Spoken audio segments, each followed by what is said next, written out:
Olá, alunos! Sejam bem-vindos. Hoje a nossa videoaula vai ser sobre arte românica. A arte românica ainda faz parte da Idade Média, que a gente já começou então a ver na aula anterior, né, com a arte bizantina. Então hoje nós veremos sobre a arte românica. Então, a arte românica é o nome dado ao estilo artístico que aconteceu na Europa, né, entre os séculos XI e XIII. Ele tem esse nome, arte românica, porque principalmente vocês vão ver depois em relação à arquitetura, ela tem muita influência da arte romana, por isso se chama arte românica. Principalmente a influência dos arcos, que vocês vão ver lá depois nas imagens na arquitetura. Então esse estilo ele é visto principalmente na questão da construção das igrejas, né, que foram construídas muitas igrejas após então essa expansão, né, do cristianismo pela Europa. Então, para a gente voltar um pouquinho no contexto histórico, vocês vão lembrar que o Império Romano, né, ele teve a sua decadência e na parte ocidente, né, que é ali a parte da Europa, ela decaiu primeiro, né, o Império Romano, e a parte do Oriente, que foi a arte bizantina, então perdurou por mais tempo. Mas depois, lá na Europa, os ânimos se acalmaram, né? Se é que a gente pode dizer isso. Então, as invasões, de certa forma, diminuíram, né? As invasões bárbaras, e a Europa passou, então, por um período de crescimento, né? As cidades começaram a crescer, né? A prosperar, e as expressões artísticas que até no momento eram diferentes, muito diferentes, né, de um país para o outro. Hoje a gente chama de país, né, naquela época nem eram chamados assim, essas divisões, né.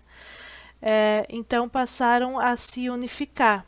Por quê? Porque a Igreja Católica, como eu disse que era a única igreja cristã deste momento, ela começou a comandar, ter mais força, né, para comandar as coisas, a maneira, né, como as pessoas tinham que pensar, como tinham que agir, e ela também vai comandar mais fortemente, né, vai estar mais presente na arte. Né? Então, toda a arte deste período, como eu já falei também na aula anterior, ela é voltada, né, para o cristianismo, né, para catequizar as pessoas através das imagens. Essa unificação, né, aconteceu graças às peregrinações. Peregrinações são caminhadas longas, né, que os fiéis fazem, geralmente até um local considerado sagrado. Né? No Brasil, a gente vê muito, né, as pessoas saindo das suas cidades, indo a pé, algumas vão até de joelhos, né, até o santuário da Nossa Senhora Aparecida, lá em São Paulo. Então, acho que todo mundo já conheceu ou já viu na televisão uma história assim. Então, além das peregrinações, aconteciam também as cruzadas, né? Essas peregrinações geralmente eram para esses três locais que estão elencados aí na tela, né? Jerusalém, que é onde Cristo morreu, né? Foi crucificado. Roma, que era a sede, né, da Igreja Católica, lá onde fica até hoje o Papa, né? E Santiago de Compostela, que fica na Espanha, que é onde o apóstolo Tiago foi sepultado. Né? Por isso também era um lugar de peregrinações.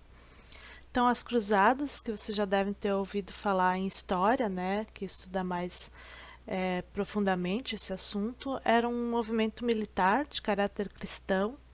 Então, o Papa ele convocava, né, os homens a servir, né, nessas guerras que eles chamavam de guerras santas, né, com a promessa de que quem servisse, né, quem lutasse pela igreja, né, pela cristandade, teria assegurado, né, um lugar no céu.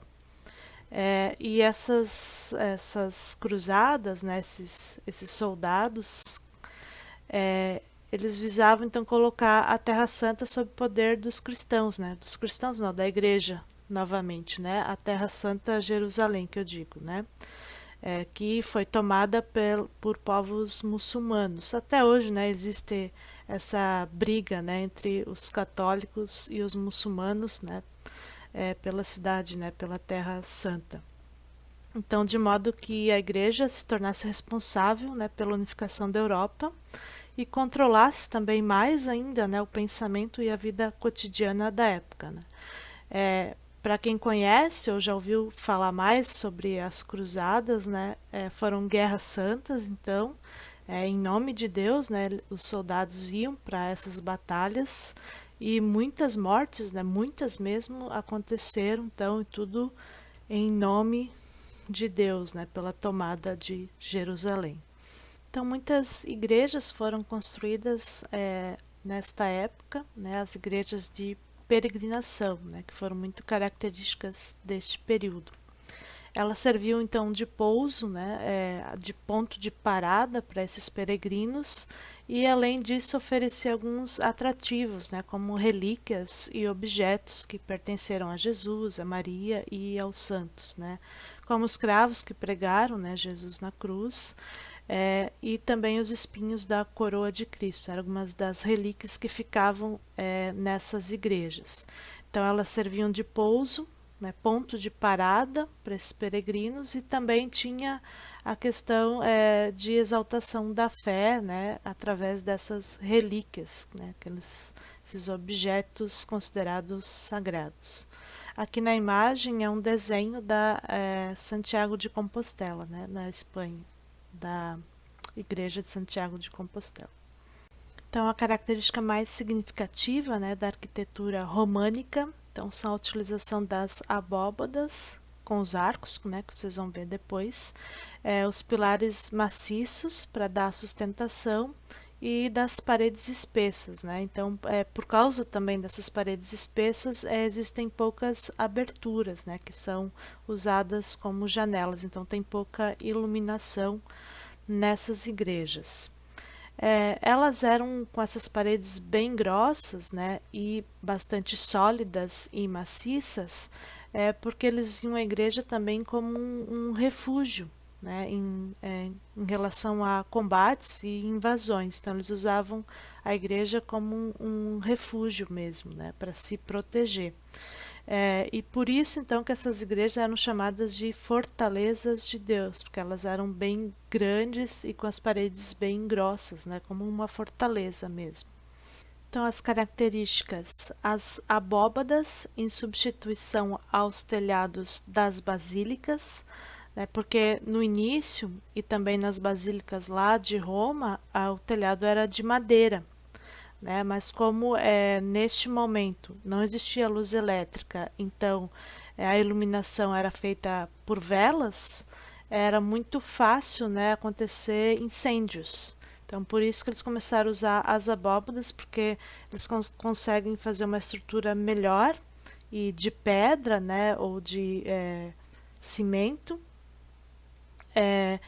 E para isso eles precisam de uma sustentação melhor, por isso que eles vão usar as abóbadas para sustentar e distribuir melhor o peso, né? Então, os pilares maciços sustentando as paredes, poucas aberturas de janelas, porque como as paredes são bem grossas, né, e o telhado é bem pesado, então eles precisam das paredes grossas e quando você abre uma janela você perde um pouco da sustentação. Uma outra característica bem forte desse período na arquitetura é o formato, né, a planta em formato de cruz latina. Vocês vão lembrar que na arte bizantina o formato das igrejas era em cruz grega, que são os braços iguais, né, a mesma distância dos braços para o eixo central. Aqui não, aqui a gente vai ter a cruz que a gente conhece mesmo, a cruz comum para nós, que é a cruz latina, né? Que tem os braços, então, das laterais menor do que o corpo central. Né? E chama-se cruzeiro essa parte da interseção, onde se juntam, né, os quatro braços, no caso. E é ali que geralmente aconteciam, né, as missas, é ali que o padre ficava. Tá? Que daí a gente consegue ver de todos os ângulos, não no altar como são nas igrejas de hoje, né? Então ele ficava ali no meio, porque daí os fiéis que estavam nas laterais também conseguiam ver e os de trás também. E nessa interseção, nesse cruzeiro, né, que é essa parte do eixo central, que eles construíam, né, na parte superior da igreja, parte do telhado ali, as torres, né, que geralmente nessas torres tinham os sinos das igrejas, né, como é em muitas igrejas hoje ainda, né. E outra característica que daí, por isso que se chama arte românica, né, porque tem essa característica muito forte da arte romana, é o arco de volta perfeita, né? Esse arco é semicírculo, né, de 180 graus.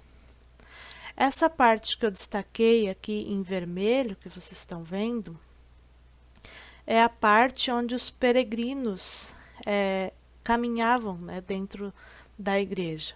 Então, quando eles vinham, né, das suas peregrinações, para não atrapalhar a missa que estava acontecendo ali, eles tinham esses corredores, né, nas laterais, que eles podiam, então, fazer a sua peregrinação, né, sua procissão ao redor, então, da igreja. E nesses corredores tinham muitas pinturas e esculturas contando passagens bíblicas, né? Principalmente os passos ali da Paixão de Cristo, né? Então, e para quem é católico, ainda hoje, né, nas igrejas católicas, muitas delas têm pinturas, né, nas laterais da igreja, contando então os passos da Paixão de Cristo. É bem característico ainda da Igreja Católica. Então, sobre os arcos, né, sobre a abóboda, então esse aqui é o arco de volta perfeito, que é o arco romano. E quando a gente tem uma série de arcos, se chama abóbada. Então, essa série aqui se chama abóboda de berço, que é a mais simples. Até coloquei uma imagem aqui do lado para vocês terem essa visão, né? Então, são dois arcos e no meio, então, tem esse preenchimento, né, com pedras e argamassa, cimento, né? E depois eles vão desenvolver a abóboda de aresta, que é a junção, então, de 4 arcos, né? Eles se cruzando, assim. E aí eu coloquei a imagem ali para vocês verem também como isso funciona, né, na real, na arquitetura. Então, tem o arco aqui, ó, aqui, e nas laterais também, então, tem 2 arcos. Então, são 4 arcos no total. Né? Essa abóbada de aresta, com esses arcos cruzados, ela sustenta ainda melhor o peso, né? Ela distribui ainda melhor, então eles conseguem colocar mais peso, né? Distribuir melhor esse peso. E é bem característico, né, da arte românica. Então, agora a gente vai ver algumas igrejas, né, para vocês conhecerem com as imagens. Então, essa aqui é a igreja de Saint-Sernin, que fica em Toulouse, na França. Aí vocês vão ver aqui, ó, coloquei a vista aérea para vocês verem ela em formato de cruz latina, que é bem característica dessa época.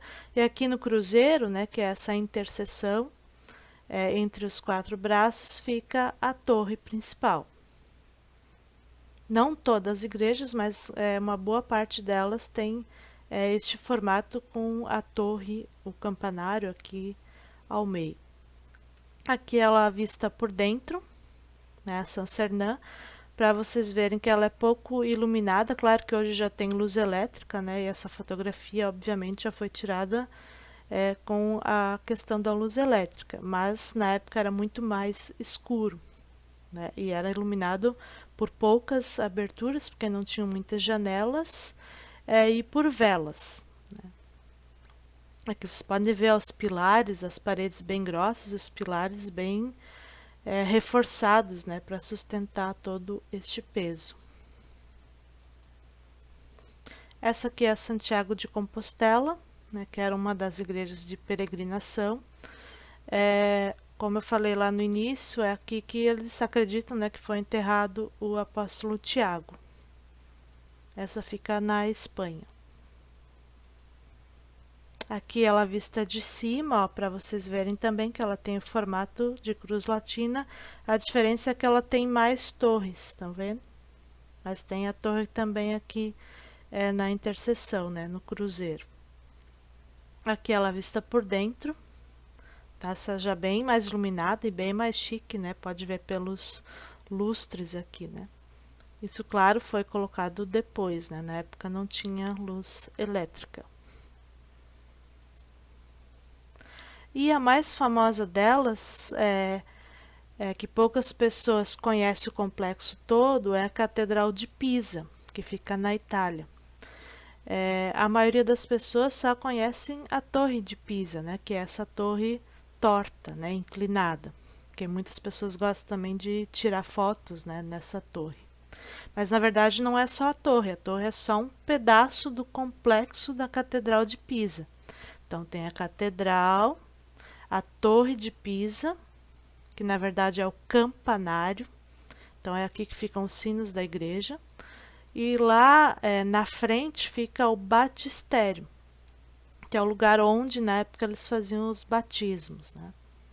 Então é um ponto turístico muito, muito, muito visitado na Itália, né? Um dos mais visitados do mundo, e principalmente porque todo mundo quer tirar foto, né? Na torre inclinada. Então aqui a Catedral de Pisa vista de cima, para vocês verem também novamente, é o formato de cruz latina. Essa imagem que foi tirada de cima da torre, né, da Torre de Pisa. Então aqui nessa fotografia da esquerda é a Catedral de Pisa vista de frente. Então vocês vão ver que tem muita influência, né, da arte romana com os arcos e também da arte grega, né, com essas colunas. E essa aqui à direita é a porta de bronze, que foi esculpida pelo Bonanno Pisano, né, um escultor então da época. E em cada quadradinho desse aqui tem uma passagem bíblica esculpida então em relevo. Então essa porta é bem famosa, né? Então aqui é a fuga ali, a viagem, né, de José e Maria, quando eles foram para Belém, né, para o nascimento então do menino Jesus. E aqui é uma imagem da crucificação. Então, nesses pequenos quadradinhos, né, ele esculpiu em bronze essas passagens bíblicas. Essa porta é bem famosa, porta da Catedral de Pisa. E aqui a Torre de Pisa, né, que é bastante conhecida, né, para vocês verem então a inclinação dela. Então ela funciona como o campanário da igreja, lá que estão os sinos, né, da igreja. Então é um ponto turístico, né, bastante conhecido e bastante visitado.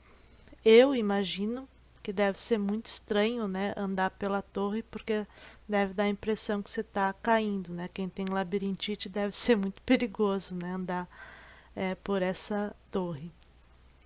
Ela ficou por muitos... vamos falar um pouquinho da construção primeiro, né? Então, ela não foi construída pensando em ser uma torre torta, né? Ela foi construída para ser reta. Porém, pelo peso, né, o terreno cedeu, né? E ela acabou se inclinando. Só que com o passar dos anos, ela foi inclinando cada vez mais. Aí eles fecharam ela em 1990 para fazer parte de restauro, né? Porque ela estava inclinando cada vez mais. Então ela ficou por cerca de 11 anos fechada, né? Para fazer essa parte de restauração. Eles resolveram deixá-la torta mesmo, porque o charme dela, né, é ser torta, ela é conhecida por isso. Porém, eles colocaram ali todo um suporte embaixo para que ela não cedesse mais, né, porque ela não se inclinasse mais. Então, aqui algumas fotos para vocês verem ela de pertinho.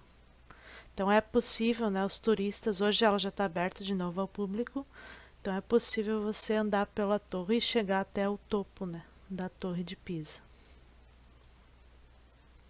Agora a gente vai falar um pouquinho sobre a escultura. A escultura então estava totalmente ligada e condicionada à arquitetura, então ela fazia parte da arquitetura. Basicamente, a maioria das esculturas são em alto relevo, como se a escultura tivesse presa, né, na parede, nas colunas.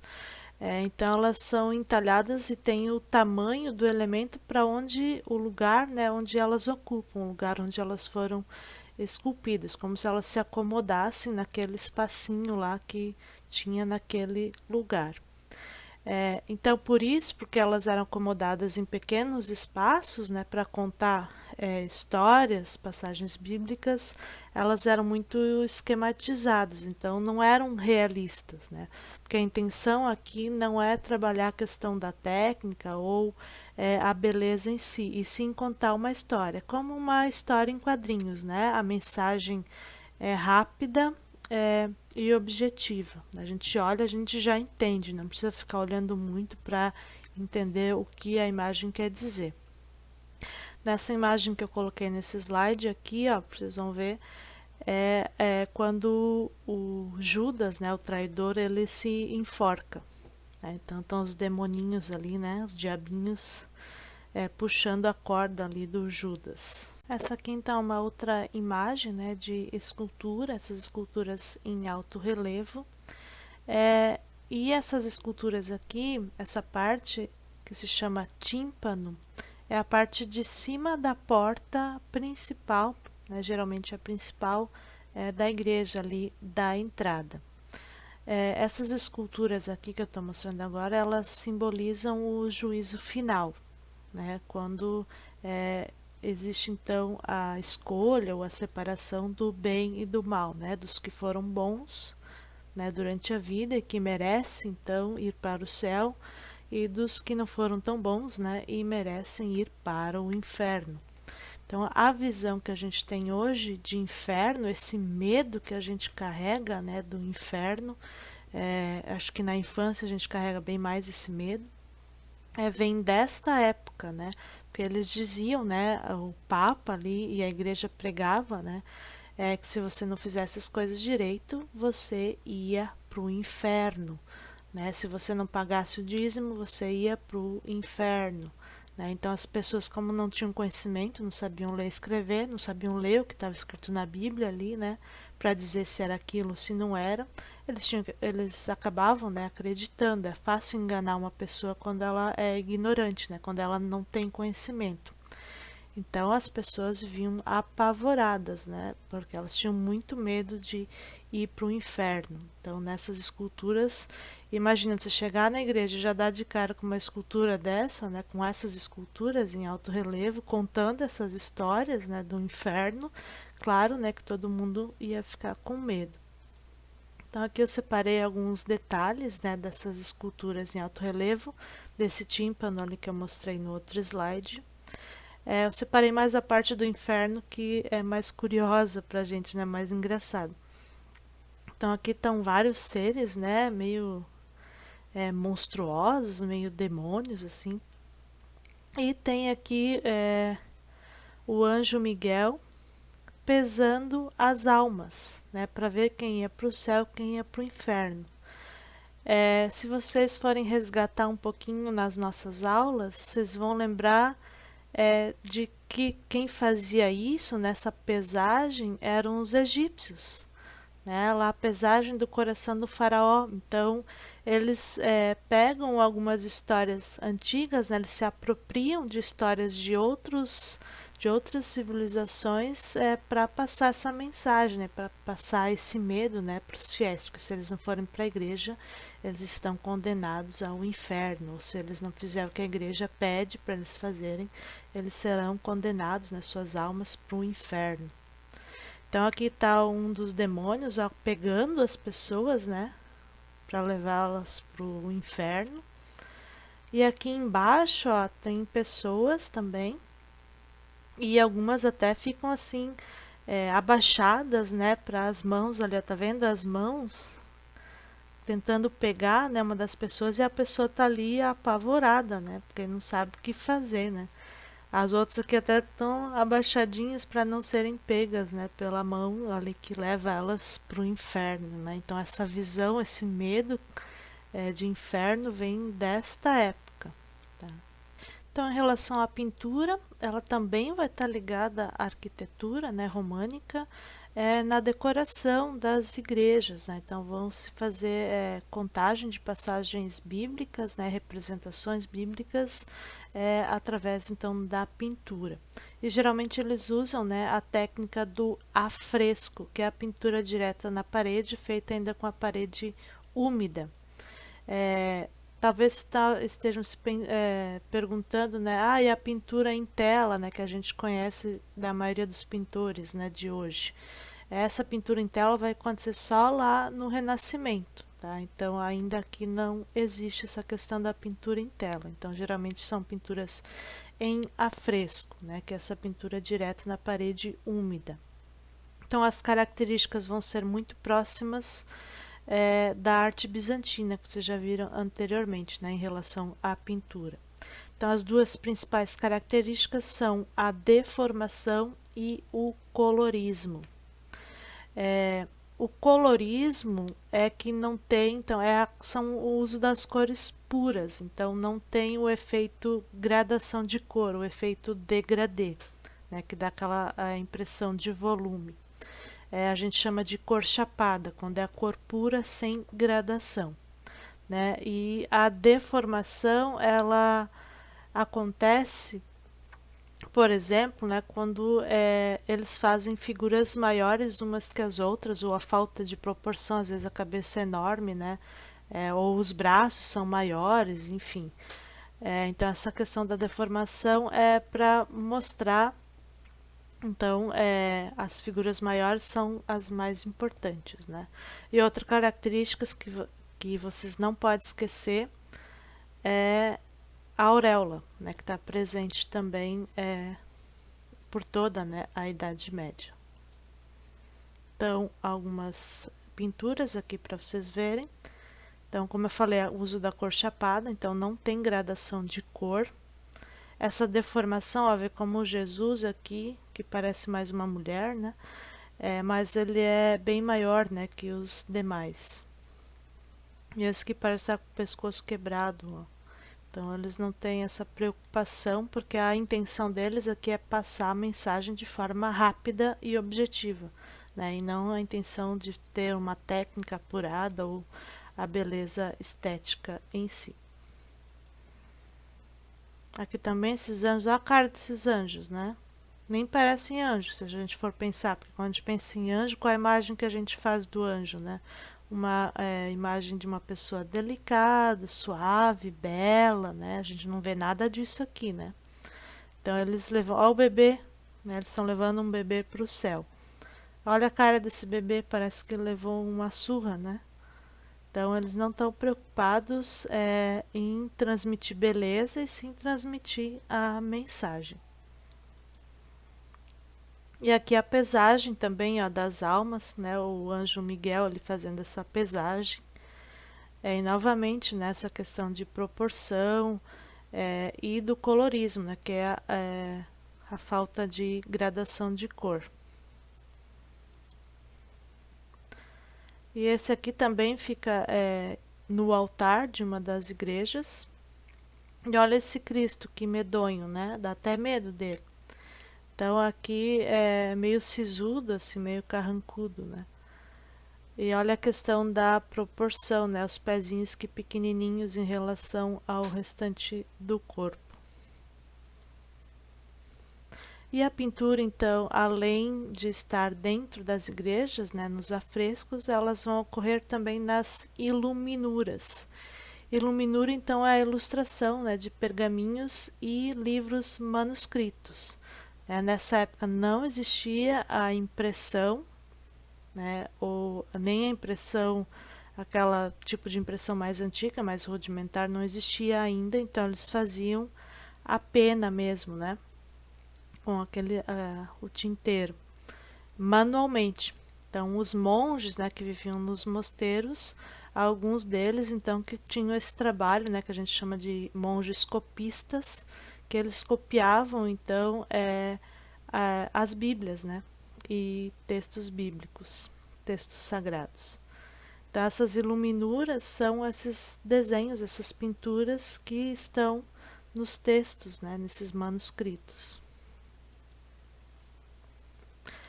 Alguns deles trazem essa letra, né, a primeira letra do texto desenhada, né, ilustrada, que a gente chama de letra capitular, quando é essa letra maior.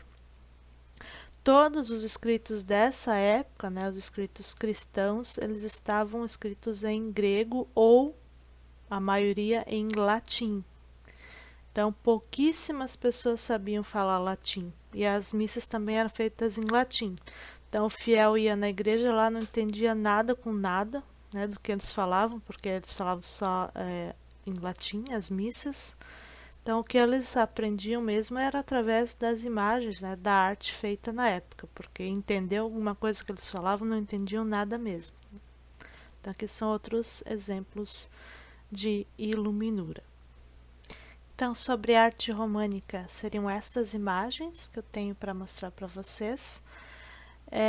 E semana que vem a gente vai ver a arte gótica, então vocês vão poder ver algumas semelhanças e as diferenças, né, entre a arte românica e a arte gótica. Então a nossa aula fica por aqui. Até a próxima. Tchau!